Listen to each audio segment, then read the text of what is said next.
Bonjour mesdames et messieurs et bienvenue à notre rubrique Parlons peu, parlons bien. Je suis Bienvenu Nangoné et je suis votre formateur pour le compte du cabinet Morley Consulting. Aujourd'hui, nous viendrons répondre à une préoccupation que vous avez le plus émise concernant la voix. Il s'agit tout simplement du volume de la voix et comment l'améliorer.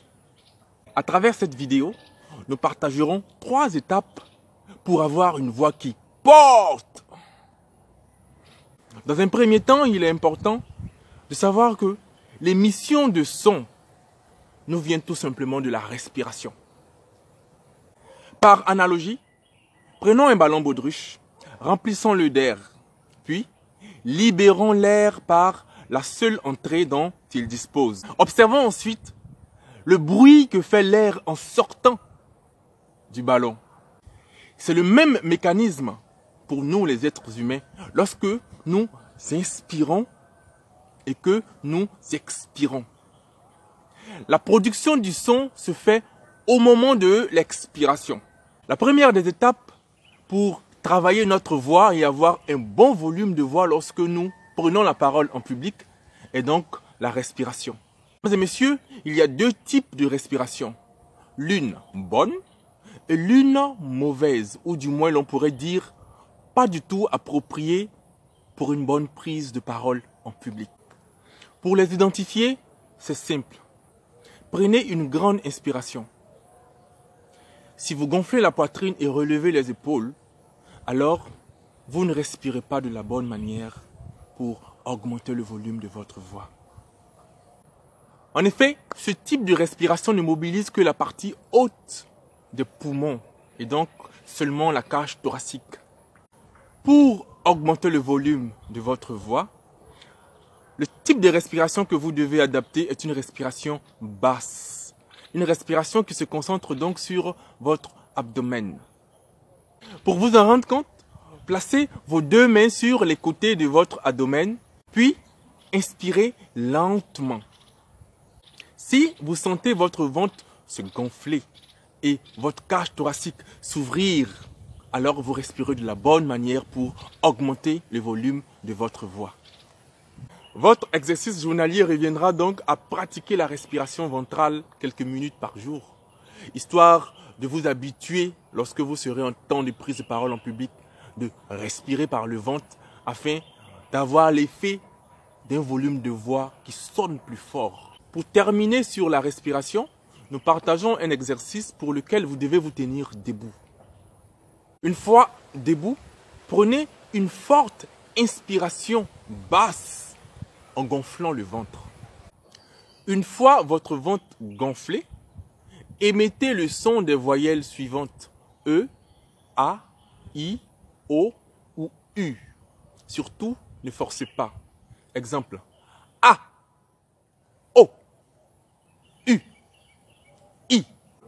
Progressivement avec ce type d'exercice, vous verrez que votre voix gagnera en puissance et en volume sans que vous ne forciez. La deuxième étape pour avoir une voix qui porte est de nous relaxer. Les éléments de relaxation dont il s'agit ici concernent les parties du corps qui sont impliquées dans la production du son.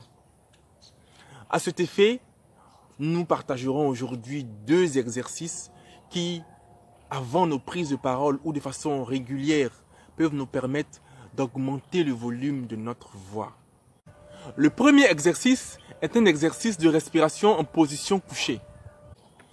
Il s'agit pour vous de vous coucher sur le dos en posant un énorme livre sur votre poitrine.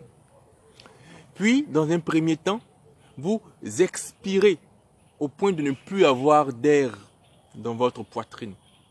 Et ensuite, vous inspirez lentement. Pour garantir que l'exercice est réussi, le livre doit bouger mais très peu. Et l'air doit rester dans vos poumons pour une période d'environ 5 secondes. L'intention à travers cet exercice, c'est de nous faire comprendre une fois de plus à quel point la respiration est importante dans le travail sur le volume et la puissance de notre voix. Il nous faut donc maintenir de l'air le plus longtemps possible à l'intérieur de nous et ne pas oublier la respiration basse c'est-à-dire au niveau du ventre. Elle est plus adaptée pour produire un volume de voix plus élevé lorsque nous parlons en public ou de façon interpersonnelle. Le deuxième exercice est très simple, nous le faisons tout le temps. Il s'agit donc de bâiller. L'action de bâiller en fait est un signal fort du corps pour nous dire « je veux me décontracter ». En fait, l'importance du bâillement vient dans le sens que le bâillement élargit le larynx et le larynx joue un rôle important dans l'émission du son. Tout simplement pour dire qu'un larynx suffisamment élargi nous permet d'avoir une voix qui porte.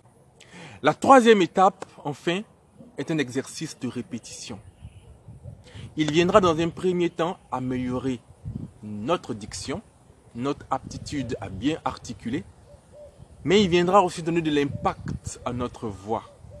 Au même titre que nous avons prononcé les voyelles A, E, I, O, U sur la base de la respiration ventrale, il nous faut ici y ajouter une consonne, soit la lettre D, la lettre B, la lettre K, la lettre T, histoire de travailler notre prononciation, notre diction des consonnes.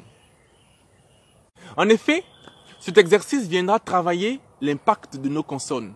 Car plus nos consonnes ont de l'impact, plus notre voix sera puissante. Je présente donc un exemple de récitation de cet enchaînement de consonnes. Ba, be, bi, bo, bu. Ba, be, bi, bo, bu. Ou encore avec la lettre D. Da, de, di, do, du. Da, de, di, do, du. Avec la lettre T.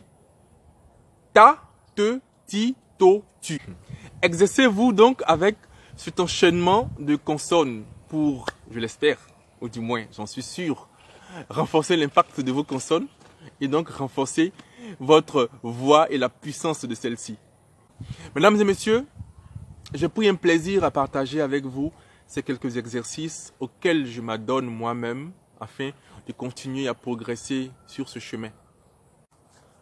Prenons notre temps, car comme dans tout sport, on débute lentement, histoire de créer une habitude. C'est donc grâce à cette habitude qu'on pourra de façon instinctive parler de façon puissante et à haute voix lorsque nous serons sur nos prises de parole en public.